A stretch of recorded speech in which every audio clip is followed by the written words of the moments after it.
La parole est maintenant Monsieur Alain Touré pour le groupe 2 RDP pour 10 minutes.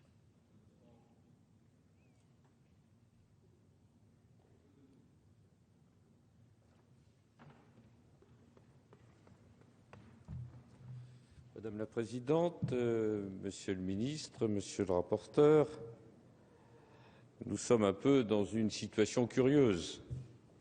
250 pages de texte nouveau, c'est pas rien. 250 pages, 10 députés présents, peut-être 11. Nous sommes tardivement saisis d'un texte fourre-tout, ayons l'honnêteté de le reconnaître, un peu dans le style des différentes mesures d'ordre social que nous votons en général au mois de juin ou au mois de juillet. Peut-être que ces textes qui sont importants et qui contribuent, comme vient de le rappeler mon excellent ami François de Rugy, à l'architecture européenne, auraient mérité mieux.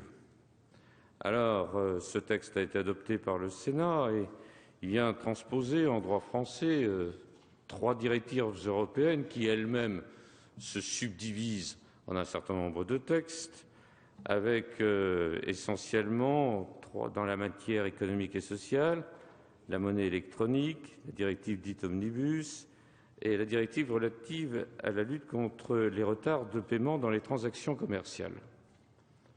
Alors, en ce qui concerne tout d'abord cette monnaie électronique,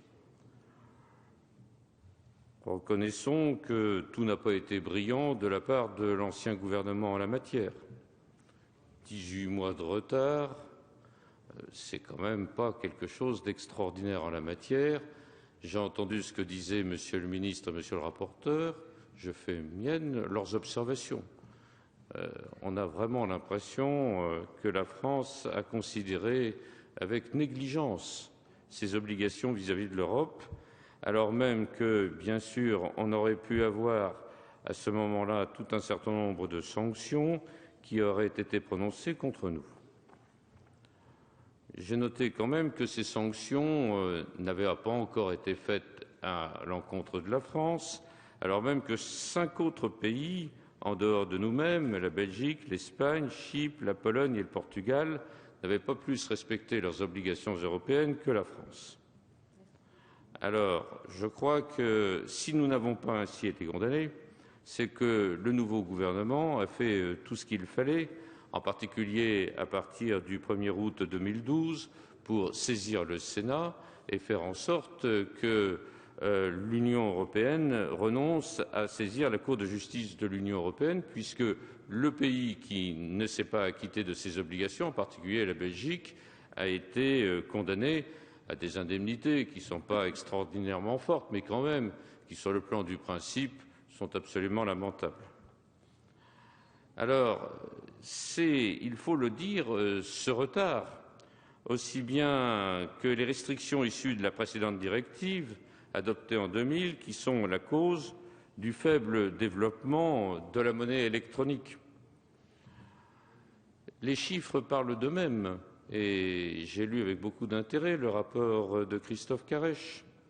En août 2007, la monnaie électronique ne représente qu'1 milliard d'euros, à comparer à 637 milliards d'euros en espèces en circulation pour la même période. 1 milliard d'un côté, 637 milliards de l'autre.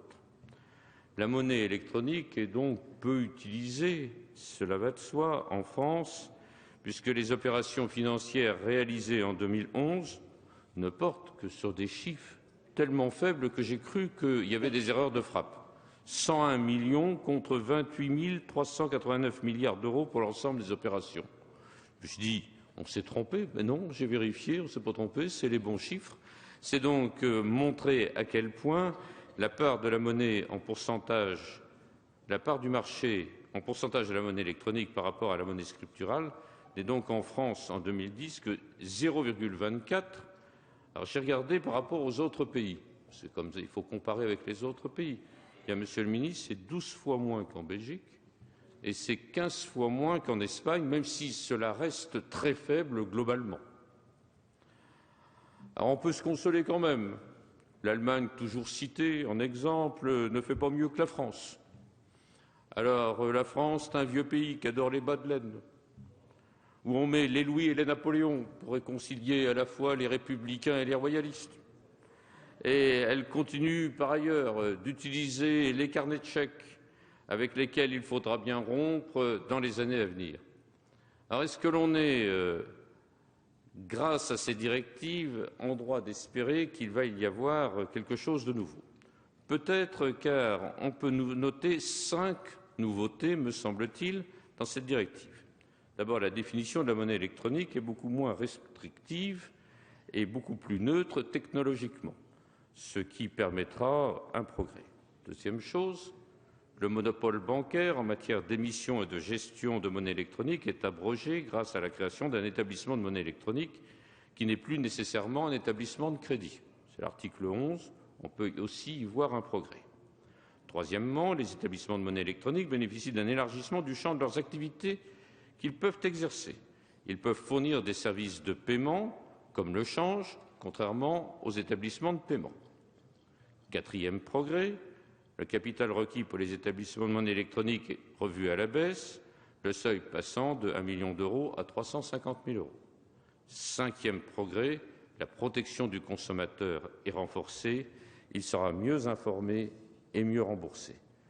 Et tout cela, Monsieur le Ministre, s'il n'y a pas une volonté forte de la part du gouvernement de passer vers la monnaie électronique, ne servira pas à grand-chose. Et je pense que là, il y a toute une éducation à faire de l'ensemble des Français en la matière. Deuxième directive, la directive dite Omnibus, elle vise à adapter 11 directives financières. Elle aurait dû, elle aussi, être transposée au plus tard au 31 décembre 2011. Ces 11 directives financières concernent les banques, les assurances, les marchés financiers. Elles doivent s'adapter à la nouvelle architecture de supervision européenne adoptée fin 2010. Alors, cette directive clarifie les compétences de l'autorité bancaire européenne, de l'autorité européenne des assurances et des pensions professionnelles, mais aussi de l'autorité européenne des marchés financiers. Premièrement, la clarification. Deuxièmement, le renforcement de la coopération de ces autorités européennes avec les autorités de supervision nationales, à savoir l'autorité des marchés financiers et bien sûr l'autorité de contrôle prudentiel pour la France. Ces dispositions ont pour objectif de mettre en place une coopération plus simple, plus efficace entre l'autorité des marchés financiers et l'autorité de contrôle prudentiel avec les autorités européennes de supervision. Cela ne peut aller que dans le bon sens. Enfin, la troisième directive est importante. Et elle est importante car elle concerne la vie de tous les jours, en particulier dans le secteur public. Il s'agit du volet public relatif aux transactions commerciales, passé entre les opérateurs économiques et les pouvoirs publics, puisque le volet interentreprises a été adopté, si mes souvenirs sont bons, en mars 2012. Alors, il est vrai que le délai global de paiement, alors qu'est-ce que c'est le délai global de paiement? C'est le délai séparant la date de réception de la facture par les services de la personne publique de la mise en place des paiements de la dépense par le comptable. C'est passé pour l'État entre 2010 et 2011 de 27 jours à 36 jours. C'est quelque chose d'insupportable, ça. Alors que pour les collectivités territoriales, ce n'est passé que de 25 à 26 jours. C'est déjà pas brillant, mais comparé à l'État, c'est quand même mieux.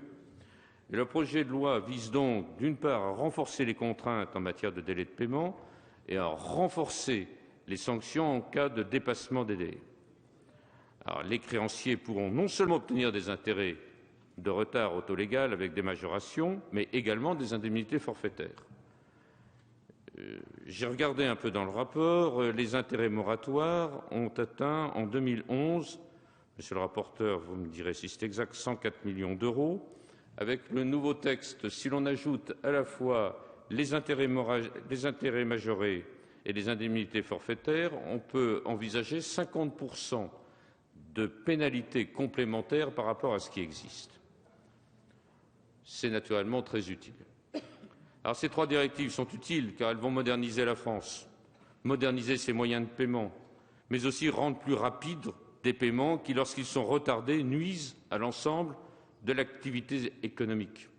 Alors, nous les adopterons, bien sûr, tout en pensant qu'elles seront suivies d'autres directives, tant il est vrai qu'en la matière, nous donnons souvent l'impression d'avoir plusieurs trains de retard et les trains entre Paris et la Normandie, Monsieur le Ministre, ils ne vont pas vite. Merci, Monsieur